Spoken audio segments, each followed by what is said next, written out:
सभी के जीवन में एक समय ऐसा आता है जब सभी चीज़ें आपके विरोध में हो रही हो और हर तरफ से निराशा मिल रही हो। चाहे आप एक प्रोग्रामर हैं या कुछ और, आप जीवन के उस मोड़ पर खड़े होते हैं जहां सब कुछ गलत हो रहा होता है।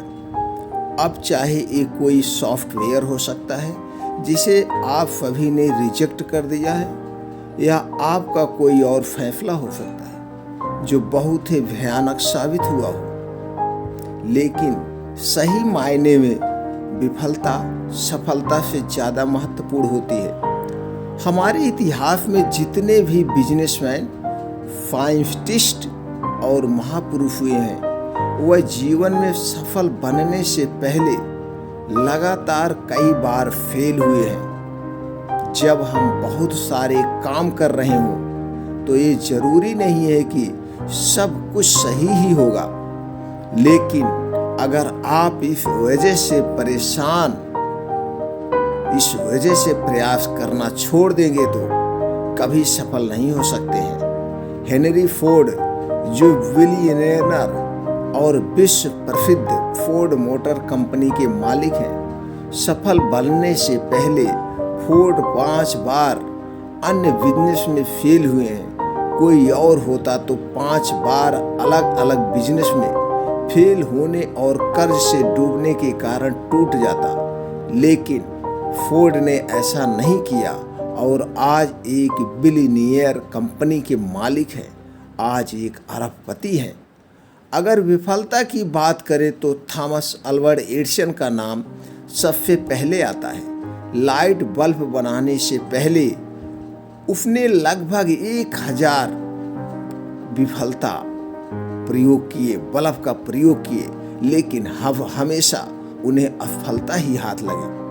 अल्बर्ट आइंस्टाइन, जो 4 साल की उम्र तक कुछ बोल नहीं पाता था और 7 साल की उम्र तक निरक्षर था, कोई शब्द नहीं जानता था, लोग उसको दिमागी रूप से कमजोर मानते थे, लेकिन अपनी थ्योरी और सिद्धांतों के बल पर वो दुनिया का सबसे बड़ा साइंटिस्ट बना।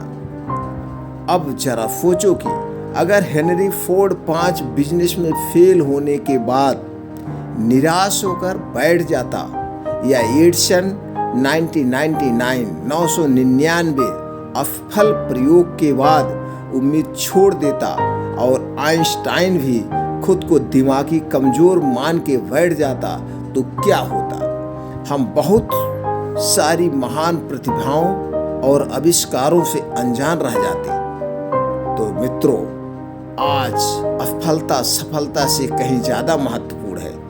असफलता ही इंसान को सफलता का मार्ग दिखाती है। किसी महापुरुष से बात कहीं आप सुने भी होंगे, जीतने वाले कभी हार नहीं मानते। ध्यान से सुनिए दोस्तों, जीतने वाले कभी हार नहीं मानते और हार मानने वाले कभी जीत नहीं सकते। आज सभी लोग अपने भाग्य और परिस्थितियों को कोसते हैं। अब जरा सोचिए, अगर एडिसन भी खुद को अनलकी समझकर प्रयास करना छोड़ देता तो दुनिया एक बहुत बड़े आविष्कार से वंचित रह जाती। आइंस्टाइन भी अपने भाग्य और परिस्थितियों को कोस सकता था, लेकिन उसके ऐसा नहीं किया तो वह आज क्या करता? अगर किसी काम में असफल हो, फिर भी हो, वो क्या हुआ, ये अंत तो नहीं है। ना ही फिर से कोशिश करो, क्योंकि कोशिश करने वालों की कभी हार नहीं होगी। मित्रों, असफलता तो सफलता की एक शुरुआत है। इससे घबराना नहीं चाहिए, बल्कि पूरे जोश के साथ फिर से प्रयास करना चाहिए। हिरन के दौड़ने की क्षमता 90 किलोमीटर प्रति घंटा है, वहीं बाघ के दौड़ने की रफ्तार करीब 60 किलोमीटर प्रति घंटा होती है, लेकिन फिर भी बाघ हर बार हिरण का शिकार कर लेता है। जानते हैं क्यों? हिरण के मन में डर होता है कि वह बाघ से जीत नहीं पाएगा, और इसी डर की वजह से वह बार बार रुककर पीछे मुड़कर देखता है। हिरण के मन का डर उसकी रफ्तार को कम कर देता है और बाघ उसका शिकार कर लेता है। मित्रों, मन का डर हमेशा हमें आगे बढ़ने से रोकता है। जिस व्यक्ति के मन में हार जाने का डर है वह कभी भी अपनी पूरी क्षमता से काम नहीं कर सकता है। उसका मन उसको हमेशा कमजोर होने का एहसास कराता रहेगा।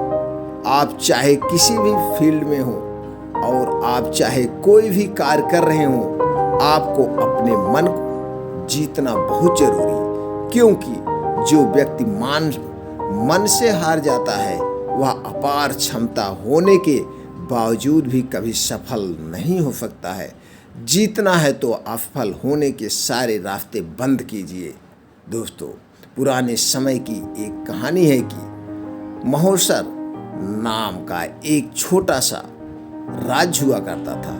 एक दिन गुप्तचरों ने राजा को सूचना दी कि पड़ोसी राज्य हम पर हमला करने वाला है।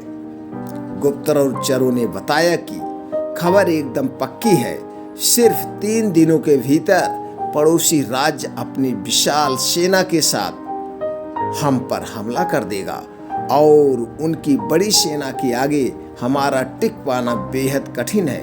राजा बेहद चिंतित हो गया। उसने तुरंत सभा बुलाई और सभी लोगों से सलाह मांगी कि अब हम लोगों को मरना तय है। हमें मरना किसी भी कीमत है, क्योंकि अगली सेना बहुत विशालकाय है। अगर किसी व्यक्ति के पास कोई सुझाव है तो वह अपना सुझाव हमारे साथ साझा कर सकता है। राजा के चतुर मंत्री ने कहा, राजन, अब जब जान पर बन ही गई है तो इसका एकमात्र उपाय है कि हमें आज ही पड़ोसी राज्य पर हमला कर देना चाहिए। राजा बोला, मंत्री जी, हमारी सेना बहुत छोटी है, हम उनका मुकाबला कैसे कर पाएंगे?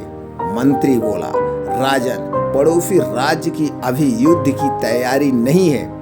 अभी उन पर हमला कर दिया जाए तो वह संभल भी नहीं पाएंगे और हमारे जीतने की कुछ तो उम्मीद बनेगी।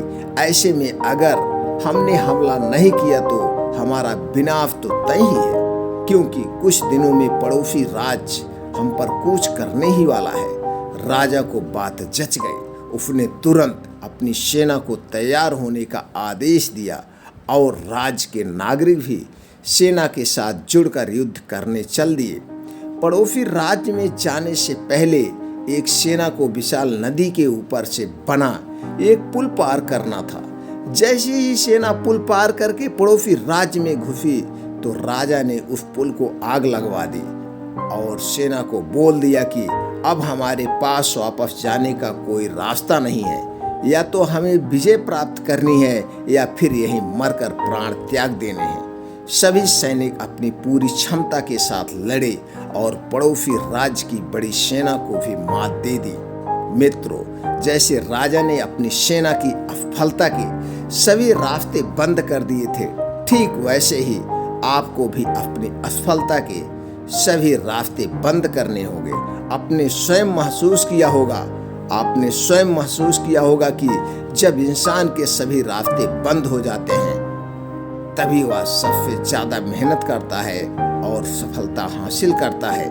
अपनी सफलता के लिए खुद को झोंक दीजिए। अपनी असफलता के बारे में सोचना ही छोड़ दीजिए, क्योंकि आपके पास असफल होने का कोई ऑप्शन ही नहीं है। खुद को असफल होने का कोई ऑप्शन ही मत दो। डरो नहीं, कोई भी समस्या आपकी क्षमता से बड़ी नहीं है। जुट जाइए, सफलता आपकी राह देख रही है। दोस्तों, फिर मिलते हैं ऐसी और मोटिवेशनल कहानी के साथ अगले वीडियो में।